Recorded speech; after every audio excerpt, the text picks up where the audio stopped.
हमने परवाह ही नहीं की। हम समझे दुनिया में आए हैं तो हमारी दुनिया है, आवारा हो, ख्वाहिशात नफ्स के मुताबिक जिंदगी गुजारें, आंखें बेहयाई में लगी रही, सोचें आवारगी में लगी रही, कान नगमे सुनते रहे, जुबान झूठ बकती रही, जुल्मो जबर का बाजार गर्म रखा, इस्मतें इज्जतें पामाल करता रहा, लोगों का माल लूटता रहा, हक गसब करता रहा, कलेजी और दिल चीरता रहा, लोगों को जख्मी करता रहा, लोगों के जज्बात से खेलता रहा। परवाह नहीं की कि ये दुनिया है, इम्तिहान गाह है, चंद दिनों के लिए आए हैं, अल्लाह के हुजूर पेश होना है, अमलों का हिसाब होना है।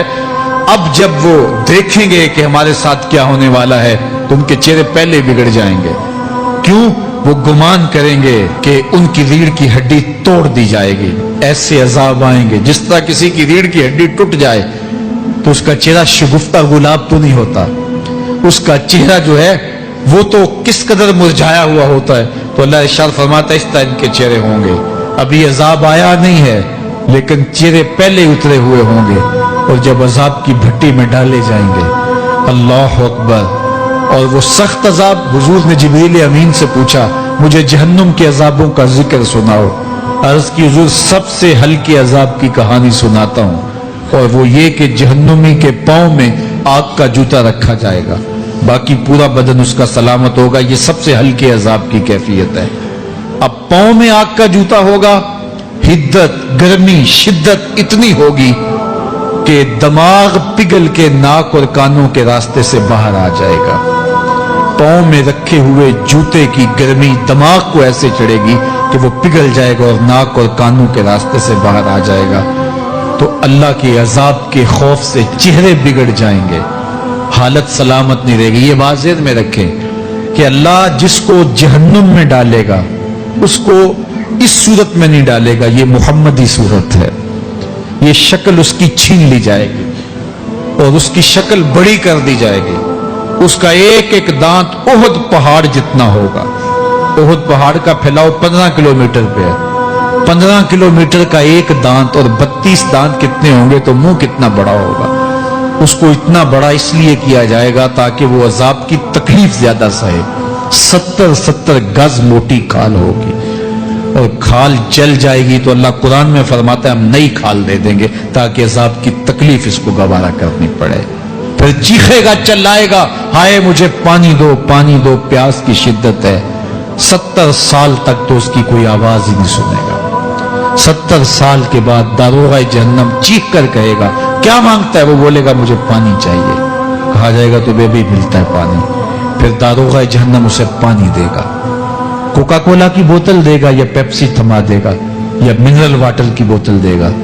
नहीं, कुरान बताता है उसे माए हमीम दिया जाएगा, खौलता हुआ पानी। और वो इतना गर्म होगा जब पीने के लिए चेहरे के करीब करेगा, उससे उठती हुई भाप की वजह से चेहरे की खाल उधड़ के उसके अंदर गिर पड़ेंगे, लेकिन इसके बावजूद उसको पीना पड़ेगा।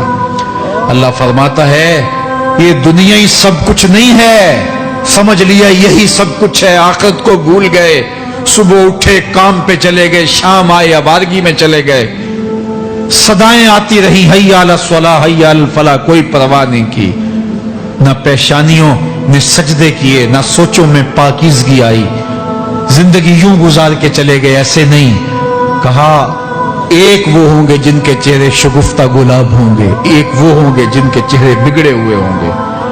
अल्लाह अकबर। कल्ला इज़ा बलगतित तराकी, ये तो क़यामत का मंजर है ना, क़यामत से कबल भी एक मंजर है।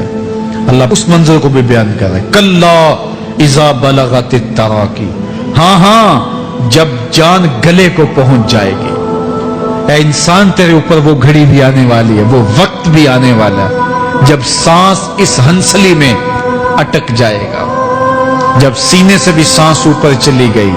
अब डॉक्टर भी लाइलाज करार दे रहे हैं कि अब इलाज नहीं रहा है, जान बस अब निकलना चाह रही है। और कहा जाएगा कोई झाड़ फूंक वाला बुलाओ। अब डॉक्टरों ने तो जवाब दे दिया, अब सांस अटक गई गले में, चंद लम्हों की मेहमान है। अब डॉक्टरों ने कहा अब हमारी जानब से ला इलाज हो गया, अब ले जाओ इसको घर या वेंटिलेटर पे डाल देते हैं इसको, बस अब हमारी जानब से कोई इसका इलाज नहीं है।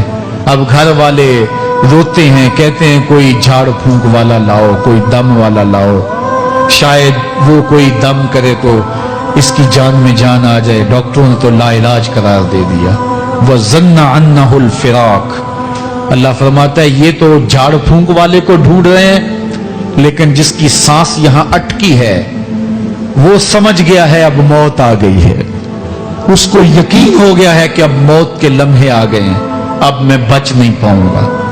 اب آنکھیں تاڑے لگی ہوئی ہیں. وَالْتَفَّتِ السَّاقُ بِالسَّاقِ. پنڈلی پہ پنڈلی چڑھ رہی ہے.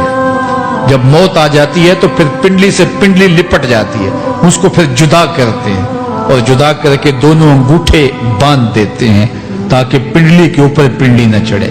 اللہ وہ منظر بیان کرتا ہے, صاحب یہ وقت آنے والا ہے جب دونوں انگوٹھے باندھ دیے جائیں گے, جب ناک میں روئی ٹھونس دی جائے گی, جب چٹے لباس میں کفن دیا جائے گا, جب غسال کے سامنے بے بس پڑے ہوں گے, وہ چاہے یہ بازو اٹھائے چاہے یہ بازو اٹھائے, گرم پانی ڈالے یا سرد پانی ڈالے, جب بس پڑے ہوئے ہوں گے جو ہے وہ غسل دینے والوں کے, اور ناک میں روئی ہوگی اور دونوں انگوٹھے آپس میں بندھے ہوں گے.